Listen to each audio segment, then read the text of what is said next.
ሳታመልጥህ አሁን ተረዳት። ከባለቤቱ ጋር በትንሽ ነገር ተከራከሩ። አለመግባባቱ እየተካረረ ሲሄድ አንቺ እዚህ ቤት ውስጥ ከኔ ጋር ኖርሽም ሆነ ሳትኖሪ ምንም የሚፈጠር ክፍተት የለም። አንዲት ሰራተኛ ባመጣ አንቺ ከምትሰሪው በበለጠ አሳመራ ሁሉንም ነገር መስራት ትችላለች፣ አታካብጂ አላት። እንባ ባቀረሩ አይኖቿ አየት አድርጋው ወደ ሳሎን ቤት አመራች። እሱም ወደ መኝታ ክፍሉ አምርቶ ድብን ያለ እንቅልፍ ተኛ። ከዚያ በኋላ ባለቤቱ ሞታ የባለቤቱን አስከሬን ተሸክመው ወደ መቃብር ስፍራ አመሩ። የቀብር ስነ ስርዓቱ ከተፈጸመ በኋላ የሚያስተዛዝኑት ሰዎች ለቀስተኞች ጋር ሆነው ወደ ቤቱ ተመለሱ። ለተወሰኑ ቀናት ሰዎች ከጎኑ ስላልጠፉ ምንም አልመሰለውም ነበር። ሁሉም ወደ ቤቱ ሲመለስ ብቸኝነት ተሰማው። ቤቱ የሚውጠው ይመስል ጨለማው አስፈራው። እንደምንም ብሎ አልጋው ላይ ወጣ።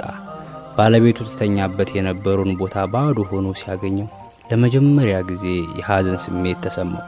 እግዚአብሔር ነፍሷን በገነት ያኑራት፣ ቢበዛ 2 ቀን ብቸገር ነው እንጂ በቀላሉ ረሳታለሁ ሲል ራሱን ለማጽናናት ሞከረ። ከእንቅልፉ ሲነቃ የሥራ ሰዓት ረፍዷል። ለምን እንዳልቀሰቀሰችው ሊቆጣት ሲል ለካ ከእንግዲህ ላትመለስ ጥላኝ ሄዳለች። ከተጋባን ጀምሮ ቁርስ ደርሷል፣ በልፍጠን እንዳይረፍድብህ እያለች ለሥራ የምትቀሰቅሰኝ እሷ ነበረች።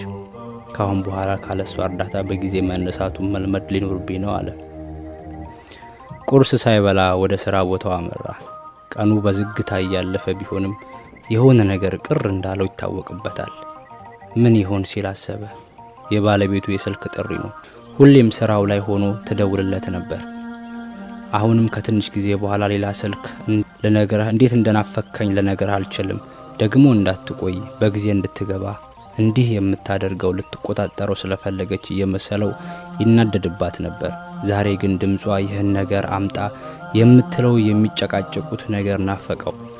በተደጋጋሚ ስልኩን ቢጠባበቅም አንድም ጥሪ ሊያስተናግድ ዋለ። ሁሉም ወደ ቤቱ ሲጓዝ እሱ ከጓደኞቹ ጋር ወደ ተቀጣጠረበት ካፌ ሄደ። ከነሱ ጋር እያወራ ቢሆንም ልቡ ሌላ ቦታ ነበር። ከነሱ ጋር አምሽተው ብቻውን ወደ ቤቱ ተመለሰ። በር ላይ ቆማ በፈገግታ ተጠብቀው ነበር። በሰላም ነው እንዲያመሻው እያለች በጥያቄ ታዋክቦ ነበር። ዛሬ ግን ሁሉም ነገር ነበር ሆኗል። ብቸኝነቱና ጨለማው ያስፈራሉ። ኦ አምላኬ፣ ለካ እስከ ዛሬ በዚህ በሚያስፈራ በዝምታ የተዋጠ ቤት ውስጥ ብቻዋን ሆና ነበር የምትጠብቀኝ። የኔን ፍላጎት እንጂ የሷን አንድም ቀን ከግምት ውስጥ አስገብቼ አላውቅም። አሳዘነችኝ። ያኔ ነው ማሰብ የነበረብህ እንጂ ጊዜ ካለፈ በኋላ ማዘን ምን ይጠቅማል ሲል ራሱን ወቀሰ። አምላኬ በድያታለሁ ይቅር በለኝ አለ። በዚህ ሁኔታ ላይ ያለ ታመመ። ካጠገቤ ሆና የምታበረታታኝ በእጆቿ እያሻሸች አይዞ ምንም አይጎድልብንም፣ እኔ ከጎንህ አለሁ በርታ እያለች የምታጽናናኝ፣ እንቅልፍ የሚባል ነገር በአይኖቿ ሳይዞር የምታስታመመኝ እሷ ነበረች። ዛሬ ግን የለችም። እንዴት ይከብዳል። ይችን መልካም ሴት በከፍተኛ ሁኔታ ስበድላት መኖሬ ከነከነኝ፣ ራሴን ጠላው እያለ ስቅስቅ ብሎ እያለቀሰ ድንገት ውዴ ረፍዷል ተነስ የሚል ድምጽ ሰማና ነቃ። ለካሲ ሁሉ ጉድ የሚታየው በህልሙ ነው። በድንጋጤ ተውጦ አጠገቡ ሆና በፍቅር አይኑን ቁልቁል የምታየው ባለቤቱን እቅፍ አደረጋት። እግዚአብሔር ይመስገን ውዷ ባለቤቴ በህይወት አለሽልኝ። ከዚህ ቀደም ለበደላት ሁሉ ይቅርታ ታደርግለት ዘንድ ተማጸናት። ከእንግዲህ ላላስከፋሽ ለራሴ ቃል ገባዋላት።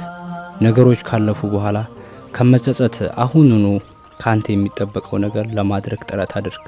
የሰው ልጅ በተፈጥሮ ምሉ አይደለም። የተወሰኑ ድክመቶች ይኖሩበታል።